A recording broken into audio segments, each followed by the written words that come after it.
The great white shark was catapulted into the public eye with the release of the film Jaws in 1975. Ever since, the species have been immortalized by Hollywood as a mindless, cold-blooded killer.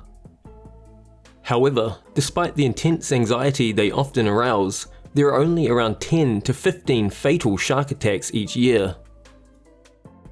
The largest of the species can reach lengths of more than 20 feet or just over 6 meters and weigh more than 5,000 pounds or 2,000 kilograms. Using their size, speed and power, they can strike down anything from turtles and sea lions to dolphins and small whales. Despite relatively low negative encounters with humans, the white shark has been responsible for numerous unprovoked and sometimes fatal attacks on divers, surfers and swimmers. These are the stories behind 4 different infamous shark attacks. Whenever Cliff Zimmerman and Randall Fry discussed the possibility of being attacked by a shark while out diving, Randall would often say you have a greater chance of dying on the way to the beach. Those odds would catch up to him. On August 15, 2004, Zimmerman and Fry were diving for abalone off the Mendocino coast, north of Fort Bragg, California. According to the Coast Guard, prior to that day, there'd been no recorded shark attacks in the area, and no one had ever seen a great white. However, sharing the cove with them that day was what Zimmerman would later describe as a great white shark, measuring at least 18 feet or 5 meters in length. While diving around 150 feet or almost 50 meters from shore and just a few meters apart, Zimmerman felt a giant disturbance in the water and a loud swooshing sound like a boat had passed by. "I knew it was a shark. It almost brushed me. I saw its dorsal fin. It was big. It was big enough to kill." Describing it as the most dramatic experience of his life, Zimmerman watched in horror as the shark struck Randall by the throat, and the water all around him turned red. In the back of his mind, he knew the attack had been instantly fatal.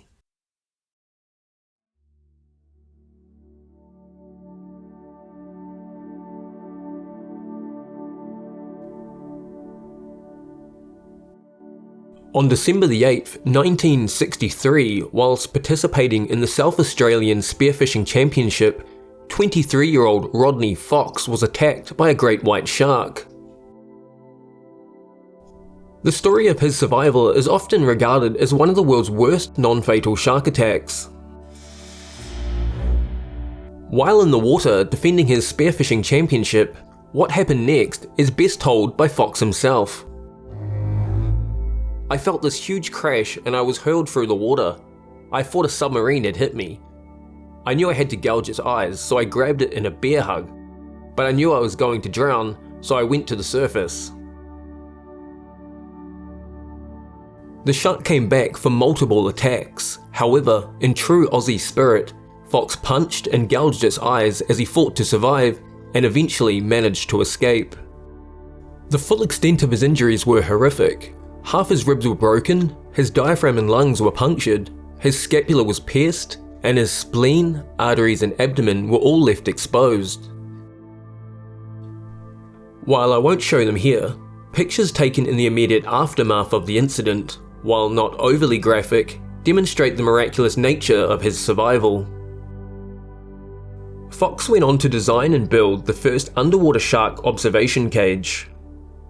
Along with his son Andrew, he opened Rodney Fox Great White Shark Expeditions, a shark cage diving experience to view the great white sharks in Australia.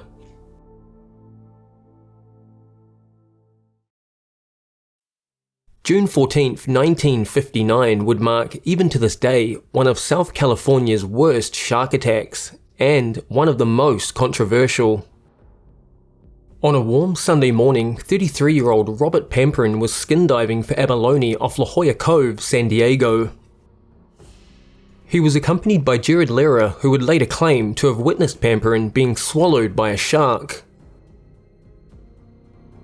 With the pair swimming roughly 60 feet apart, Lehrer suddenly heard shouts for help. When he looked around, he saw his friend shooting unnaturally high out of the water. Immediately swimming to where the incident took place, Lira, after submerging, saw Pamperin's face, chest and arms, but the area below the torso was concealed in a large cloud of red. Knowing the attack had been fatal, he himself would swim to safety. In the days following the attack, authorities combed the ocean in a fruitless search for the shark and any remains of the victim. The only traces they ever found were a swim fin with his initials and a shark tooth embedded in it. In the weeks and months that followed, the lack of finding any remains or equipment led to rumours and doubts circulating regarding the validity of the attack, with elaborate stories regarding insurance fraud and love triangles being whispered throughout the community. There was, however, at least one other eyewitness. According to 18-year-old William Abbott's testimony, he assisted Lira back to shore after witnessing the attack. One man present that day had doubts that Pamperin's disappearance could be attributed to a shark, and was quoted as saying, "I was one of the first people in the water when that shark attack happened. There's not a shark alive that can swim off with that large a man, yet not a piece of him was found." Despite any of the doubts, the incident will be forever known as one of San Diego's first fatal shark attacks.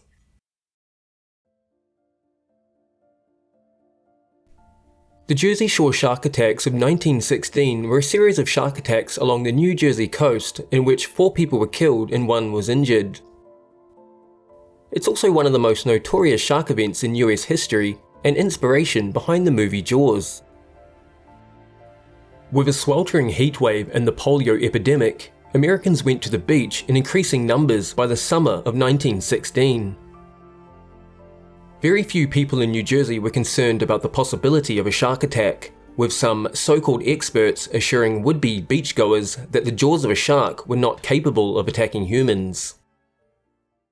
On Saturday the 1st of July 1916, 28-year-old Charles Vanson was on vacation at Beach Haven off the southern coast of New Jersey. As Vanson and the other beachgoers enjoyed a swim under the warm evening sun, lurking beneath them was, what would prove to be, a cold-blooded killer. Vanson was only around 50 feet or 15 meters from shore when a shark fatally attacked him. Suffering severe blood loss after losing all the skin on his left thigh, he bled to death after being rescued.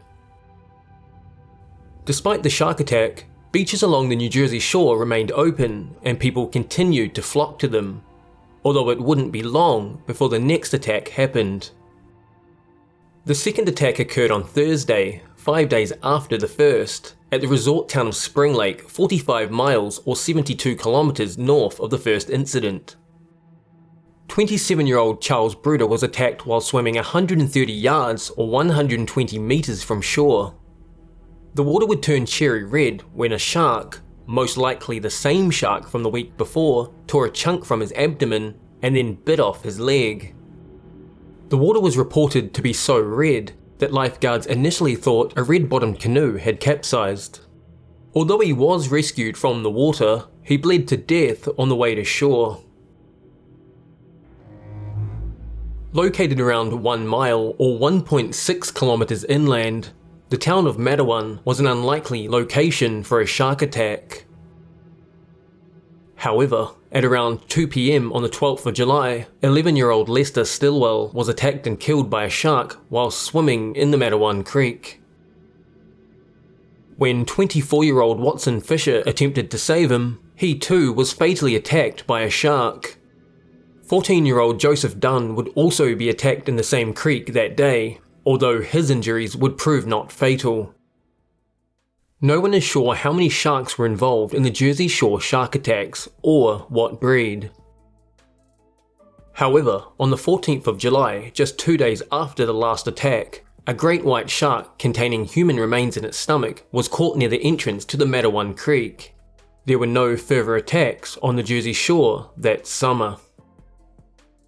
Every year, around 80 unprovoked shark attacks are reported worldwide, with more than half in the US alone. While only 10 to 15 humans are killed by sharks annually, more than 100 million sharks are killed by humans each year.